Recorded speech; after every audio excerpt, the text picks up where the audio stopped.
Sobat Maestro, sesaat lagi kita akan bersama-sama mengikuti ibadah minggu bersama Gereja Isa Al-Masih Jemaat Maleer. Selamat mendengarkan.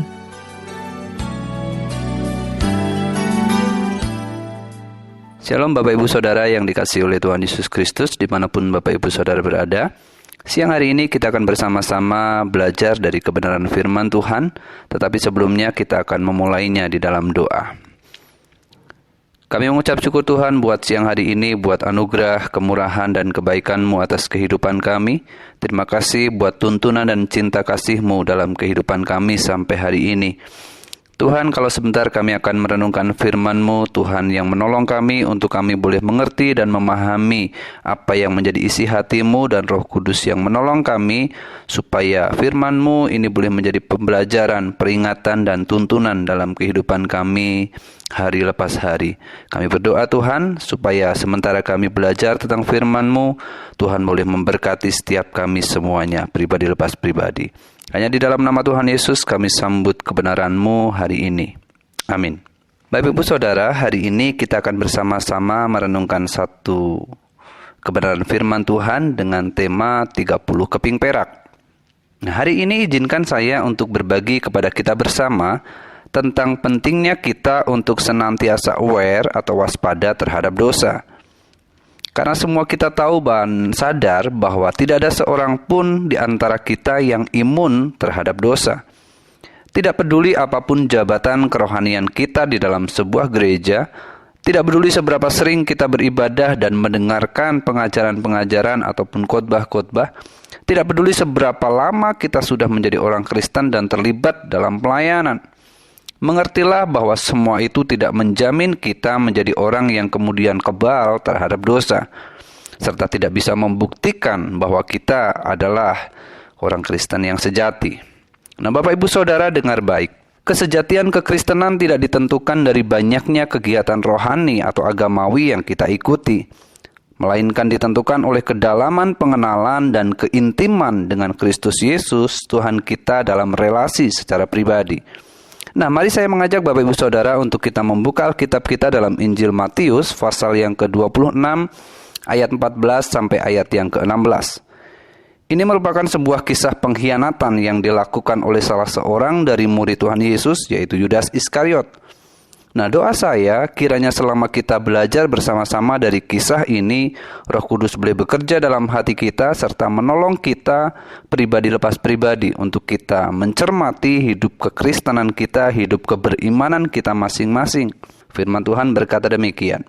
Kemudian pergilah seorang dari ke-12 murid itu yang bernama Yudas Iskariot kepada imam-imam kepala. Ia berkata, "Apa yang hendak kamu berikan kepadaku, supaya aku menyerahkan dia kepada kamu?"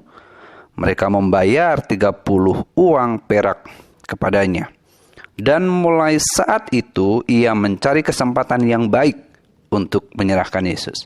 Nah, Bapak Ibu Saudara, kisah ini diawali dengan sebuah peristiwa yang terjadi di rumah Simon si Kusta di kota Bitania, di mana ada seorang wanita yaitu Maria, kalau Bapak Ibu boleh bandingkan dengan Yohanes pasal yang ke-12, di mana Maria mengurapi Tuhan Yesus dengan minyak narwastu murni seharga 300 dinar.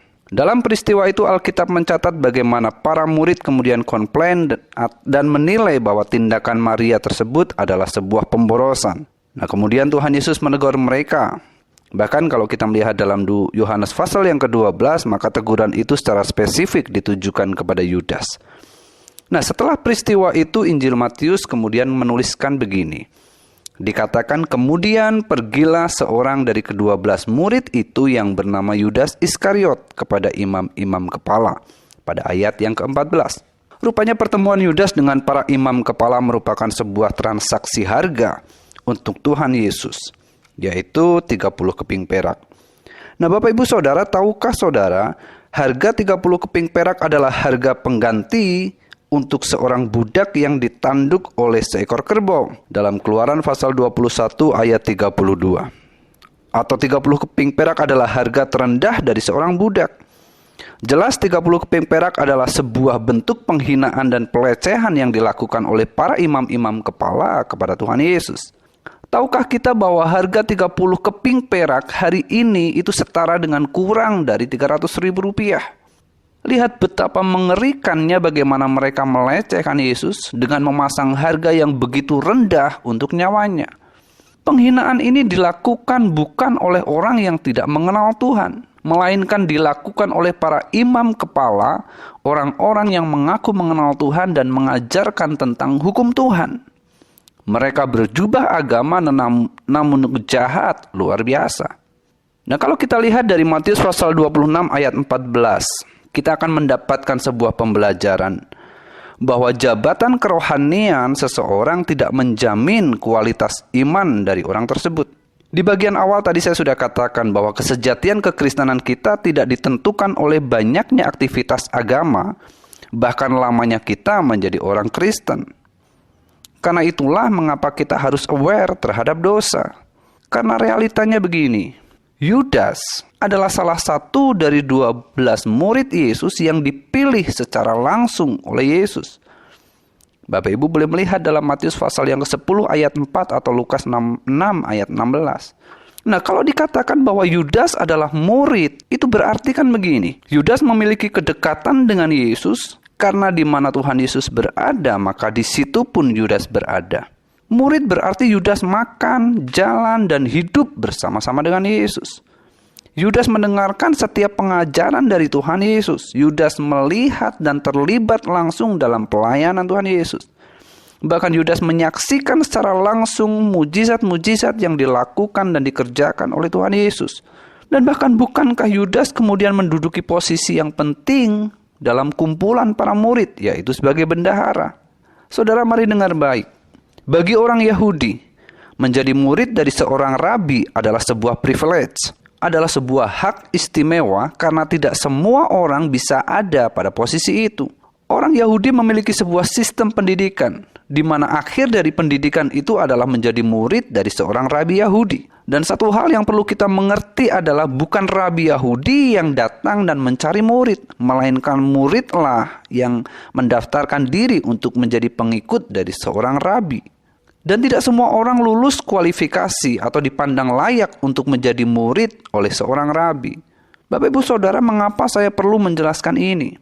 Saya ingin kita sama-sama benar-benar memahami dan menyadari betapa seharusnya Yudas bersyukur atas privilege, atas hak istimewa yang diterimanya dari Yesus. Yesus yang datang kepadanya dan memilihnya untuk menjadi muridnya. Bahkan Yesus mempercayakan sebuah posisi penting kepadanya.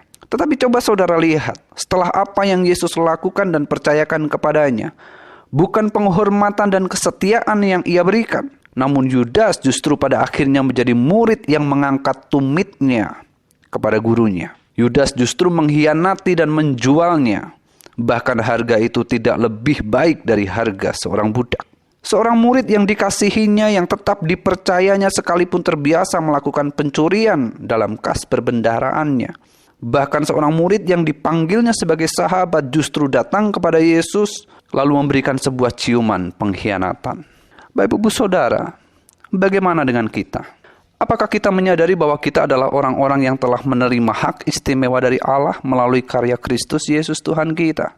Tuhan telah mengaruniakan iman kepada kita untuk percaya kepadanya dan juga telah memilih kita, bahkan kemudian kita pun diangkatnya menjadi anaknya. Bayangkan saja, untuk orang-orang yang modelnya seperti kita ini, Tuhan yang mulia meninggalkan tatanya kemudian datang mendekat, bahkan menebus kita, mengorbankan dirinya bagi kita.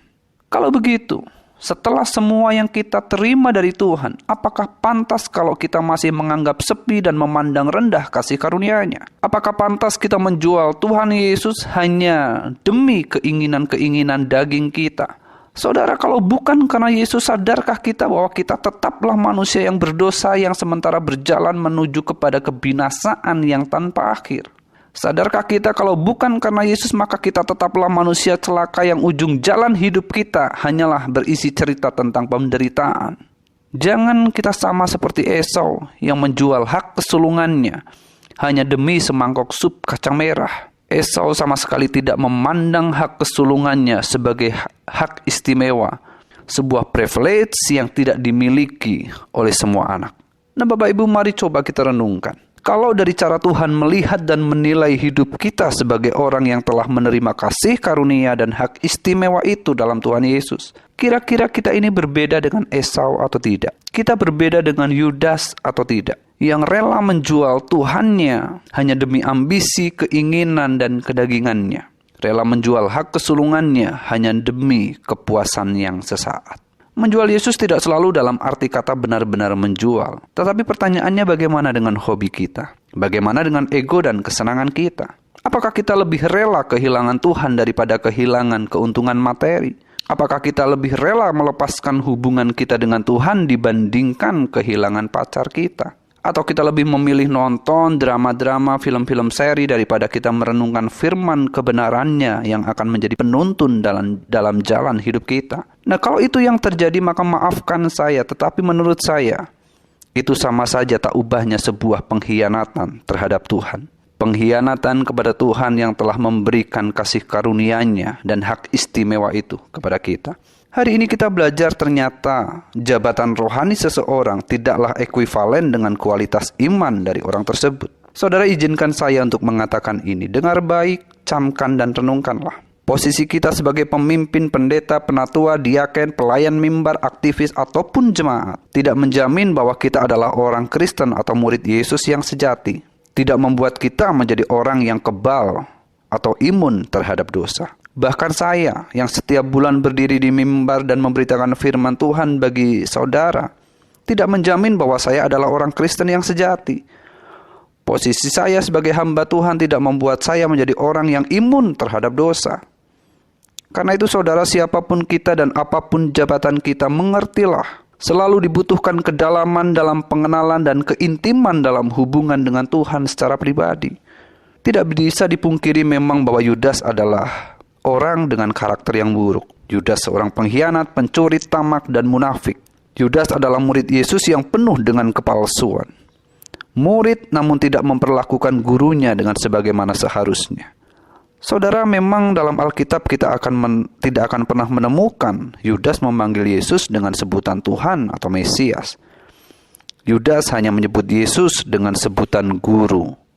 Kalau kita melihat dalam Yohanes pasal yang ke-6, ketika Tuhan Yesus berkata bahwa akulah roti hidup, maka di bagian-bagian selanjutnya, khususnya di ayat ke-64 pasal yang ke-6, dikatakan bahwa ada salah seorang yang tidak percaya. Dan orang itu adalah Yudas. Dari mana kita tahu? Dikatakan, tetapi di antaramu ada yang tidak percaya. Sebab Yesus tahu dari semula siapa yang tidak percaya dan siapa yang akan menyerahkan dia. Dari sini kita semakin mengerti bahwa ada masalah kepercayaan yang dimiliki Yudas tentang Yesus adalah Tuhan dan Mesias. Nampaknya bagi Yudas, Yesus hanyalah rabi biasa, sama seperti rabi-rabi Yahudi yang lainnya. Lalu sebenarnya apa motivasi Yudas mengikuti Yesus? Bisa jadi karena ekspektasi Yudas bahwa Yesus akan menjadi pemimpin mereka untuk melawan penguasaan Romawi, membebaskan Israel dari penjajahan Romawi. Tetapi bisa jadi juga karena keuntungan materi, karena kebiasaan Yudas mencuri uang dari kas perbendaraannya. Terlihat jelas bukan saudara, bahwa jabatan atau posisi kita di gereja, atau bahkan berapa ribu tahun pun kita sudah terlibat dalam pelayanan, itu sama sekali tidak menjamin kita adalah orang Kristen yang sejati. Kekristenan tanpa relasi secara pribadi dengan Tuhan adalah kekristenan yang palsu. Nah, kalau begitu mari coba kita periksa diri kita. Sebenarnya kita ini orang Kristen yang sejati atau kita ini adalah orang Kristen yang palsu? Jangan-jangan kita hanya mengaku di mulut saja bahwa Yesus adalah Tuhan, tetapi kelakuan perilaku kita ternyata jauh sekali dari apa yang Yesus ajarkan dan Yesus teladankan semasa hidupnya. Saudara, bukankah dunia ini memperlihatkan kepada kita dengan begitu gamblang tentang kisah-kisah pengkhianatan? Suami istri saling mengkhianat. Berkhianat bukan karena suami atau istri tidak pulang ke rumah, tetapi sekalipun dia ada di rumah, pulang ke rumah, namun ketika hati dan pikirannya berpaut kepada pihak yang lain atau orang ketiga, itu sudah termasuk dalam sebuah kategori pengkhianatan. Ketika kita menggunakan jabatan kita untuk mendapatkan keuntungan pribadi, sudah pasti itu sebuah pengkhianatan. Dan sudah pasti tidak akan pernah memiliki hati untuk berbagi. Ketika kita menahan atau merampas apa yang menjadi hak orang lain, entah itu orang asing, entah itu anak yatim piatu, entah itu janda-janda, entah itu karyawan kita, hanya karena kita ingin memperkaya diri, maka bagi saya itu adalah sebuah pengkhianatan. Paulus menasehatkan dalam 1 Timotius pasal 6 ayat 9-10 bahwa akar segala kejahatan adalah cinta uang. Bahkan bukankah Tuhan Yesus sendiri mengingatkan dan berkata dalam Matius pasal 6 ayat 24 bahwa manusia tidak bisa mengabdi kepada Tuhan, yaitu kepada Tuhan dan kepada Mammon. Kalau kita berani mengotokritik diri kita, dalam satu hari, hal apa yang paling mendominasi pikiran kita? Tuhankah atau Mammon? Tahukah saudara, saingan terberat Tuhan adalah Mammon. Itu sebabnya kata Mammon ditulis dengan huruf M besar. Jadi Bapak Ibu Saudara, waspadalah terhadap dosa. Jangan karena ambisi dan keinginan daging kita rela menjual Tuhan yang telah menebus, menyelamatkan dan memberi privilege itu kepada kita. Kalaupun hari ini engkau terjepit dan terhimpit oleh berbagai hal dan keadaan, bertahanlah. Jadilah kuat dan jadilah teguh. Jangan jual imanmu, jangan jual Tuhanmu. Percayalah, pengkhianatan akan selalu berakhir dengan penyesalan dan penderitaan. Kisah akhir hidup Yudas karena pengkhianatannya seharusnya memberikan pembelajaran bagi kita semua. Jadi jelas, posisi jabatan atau status kerohanian seseorang tidak menjamin kualitas iman atau kesejatian iman dari orang tersebut. Ayat 15 dan 16 berkata, Yudas berkata, "Apa yang hendak kamu berikan kepada aku supaya aku menyerahkan dia kepada kamu?" Mereka membayar 30 uang perak kepadanya. Dan mulai saat itu, Yudas mencari kesempatan yang baik untuk menyerahkan Yesus. Dari ayat di atas ada pembelajaran yang saya ingin kita pahami bersama, bahwa segala sesuatu yang terjadi dalam hidup ini ada dalam kedaulatan Tuhan. Kalau kita membaca dalam Matius pasal 26 ayat 3 dan 4, di situ kita melihat bagaimana Kayafas bersama dengan para imam kepala dan tua-tua Yahudi berusaha atau merencanakan untuk melakukan penangkapan dan pembunuhan terhadap Yesus. Hanya saja mereka belum tahu bagaimana caranya. Lalu kemudian datanglah Yudas kepada mereka dan membuka penawaran itu. Yudas yang melakukan inisiatif. Yudas yang memberikan penawaran kepada mereka. Dan tragisnya Yudas menerima nilai harga yang mereka berikan kepadanya. 30 keping perak harga seorang budak. Kayafas, imam kepala dan tua-tua Yahudi mempunyai hasrat dan keinginan untuk menangkap bahkan membunuh Yesus. Lalu Yudas menawarkan diri untuk menjadi partner bagi mereka dalam hal itu. Dan di ayat 16 dikatakan, dan mulai saat itu Yudas mencari kesempatan yang baik untuk menyerahkan Yesus. Pernahkah saudara melihat Discovery atau Wildlife? Ketika seekor singa atau harimau mengintai mangsanya, saya pikir demikianlah gambaran kira-kira Yudas ketika ia mencari peluang untuk menyerahkan Yesus gurunya. Dan akhirnya, dalam tanda kutip, rencana mereka berhasil. Pertanyaan bagi kita adalah begini, apakah benar rencana mereka yang berhasil? Saudara, apakah saudara pikir bahwa Yudas dan para imam kepala berhasil dalam rencana penangkapan dan pembunuhan Yesus? Apakah Yudas dan para imam kepala yang membuat Tuhan Yesus akhirnya harus menjalani jalan salib? Apakah Pilatus dan para algojo yang berhasil membunuh Yesus di atas kayu salib? Benarkah kematian Kristus itu oleh karena rencana mereka? Sebentar, saudara. Octavianus Winslow pernah berkata, bukan Yudas karena uang yang menyerahkan Yesus, yang membuat Yesus mati. Bukan para imam karena iri yang membuat Yesus mati. Bukan Pontius Pilatus yang karena takut yang membuat Yesus mati. Tetapi karena Bapanya oleh sebab kasih. Jadi jawabannya jelas, bukan karena mereka. Sama sekali bukan.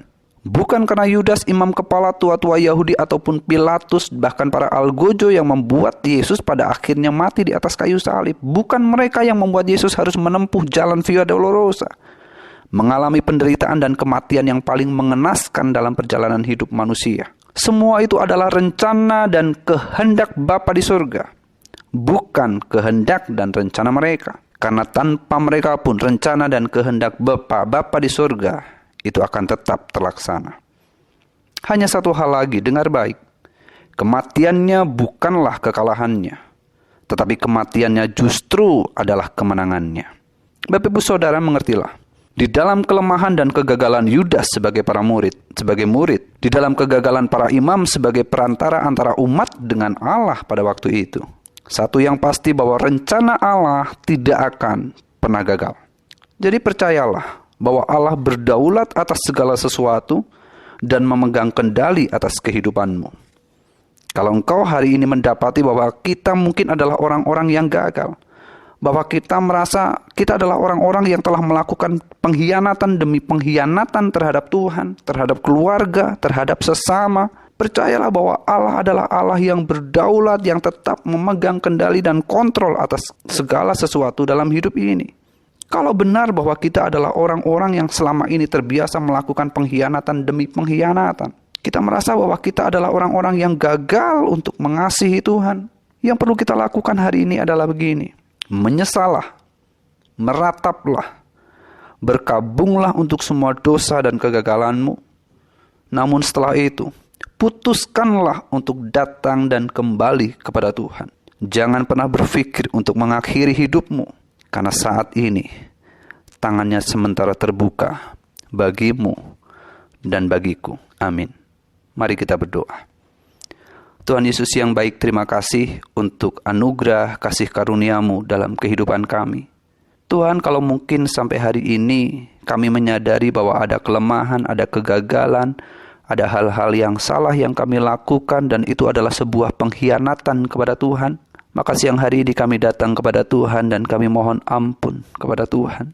Dan kami berkata kepada Tuhan siang hari ini, Tuhan, ini kami anak-Mu kembali kepadamu. Kami bertobat kepadamu. Dan kami mau menyerahkan hidup kami kepada-Mu. Terima kasih buat semua yang Tuhan sudah lakukan. Terima kasih buat anugerah dan kasih karunia-Mu atas kehidupan kami. Tuhan, siang hari ini hamba berdoa memberkati setiap umat-Mu dimanapun mereka berada. Biarlah setiap apa yang kami sama-sama dengar dan renungkan siang hari ini boleh menjadi pembelajaran dan peringatan bagi kami. Supaya kami semakin aware, semakin waspada terhadap dosa yang bekerja dengan sangat liar di dunia ini, hari-hari ini. Tuhan memberkati, Tuhan menolong kami dalam jalan hidup kami ke depan. Biarlah kami boleh semakin berkenan kepada Tuhan, kami boleh semakin mengasihi Tuhan dengan segenap hati kami. Untuk Tuhan seluruh kemuliaan, hanya di dalam nama Tuhan Yesus kami berdoa dan kami mengucap syukur. Amin. Demikian Bapak Ibu Saudara ibadah kita hari ini. Kami tetap mengundang sidang jemaat untuk dapat mengikuti ibadah online, baik melalui Radio Maestro 92,5 FM setiap hari Minggu pukul 12:15 atau melalui channel GIA Maleer di youtube.com setiap hari Minggu pukul 9.30. Bagi sidang jemaat yang membutuhkan dukungan doa, dapat mengirimkan beban doa melalui SMS atau WA di nomor 0821 1965 9019. Happy Sunday and God bless you. Sobat Maestro, Anda baru saja mendengarkan ibadah minggu bersama Gereja Isa Almasih Jemaat Maleer. Terima kasih atas kebersamaan Anda. Selamat hari Minggu dan Tuhan memberkati.